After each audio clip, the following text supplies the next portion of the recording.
Hi everyone, Dr. Jeff here with you this week along with co-op student Megan. That's Healthy Heart Month. A couple weeks ago we talked about signs and symptoms of stroke and heart attacks, and last week we talked about your blood pressure and how important it was to monitor your blood pressure to keep you healthy. So this week we talked a little bit about your heart rate. So Megan, what's your heart rate?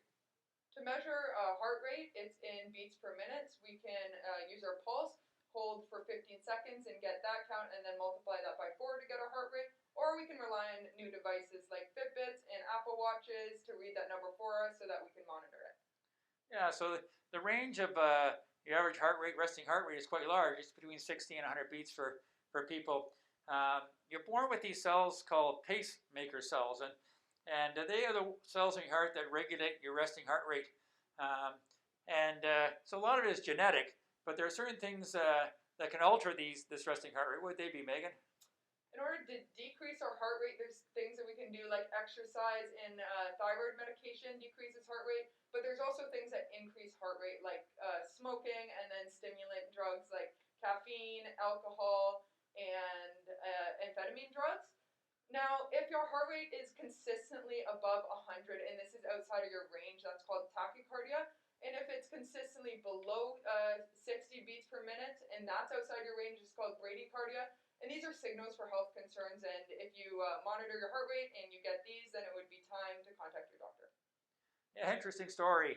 When I was getting my kidney stone removed back in August, I was in recovery, and the anesthesiologist came in to see me and said, asked me a question, are you an elite athlete? And I said, well, I was an athlete. He said, because during your surgery, your resting heart rate went down to 15 beats a minute, and we've never seen that before.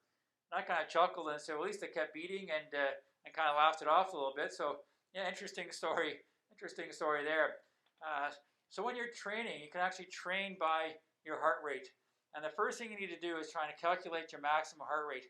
So the way you do that is to take 220 minus your age. So I'm around 60, so 220 minus 60 is 160. So 160 would be my maximum heart rate. So if you want to train by this, the first level to get to would be something called your fat burning zone. So what's that, Megan? Your fat burning zone is when you exercise between 50 to 60% of that max heart rate. And here your body is quite easily able to keep up with the demands of exercise and can just burn the fat for energy.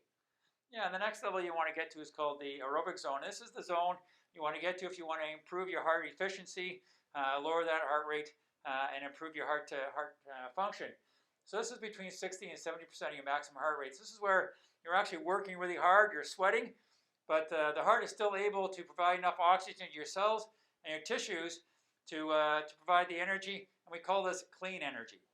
The next stage is the anaerobic stage, and here, this is when you're exercising between 75% to 85% of that max heart rate, and here your body is actually not able to keep up with the energy demands of exercise because you're going so hard, and here the body has to go to a separate cycle to get its energy, and a byproduct of this is lactic acid.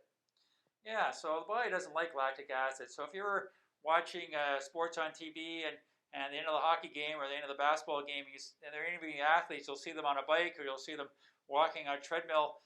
The reason for this is they're trying to keep their heart rate up, elevated a little bit to try and flush out this lactic acid so they're not going to be as stiff the next day.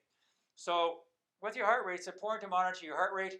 If you think of it, if you can get your heart rate down by even 1 or 2 beats a minute, and you think of that 1 or 2 beats a minute every minute of every day for the rest of your life, that's millions and millions of heartbeats. That just means your heart's going to last longer. You're going to last longer.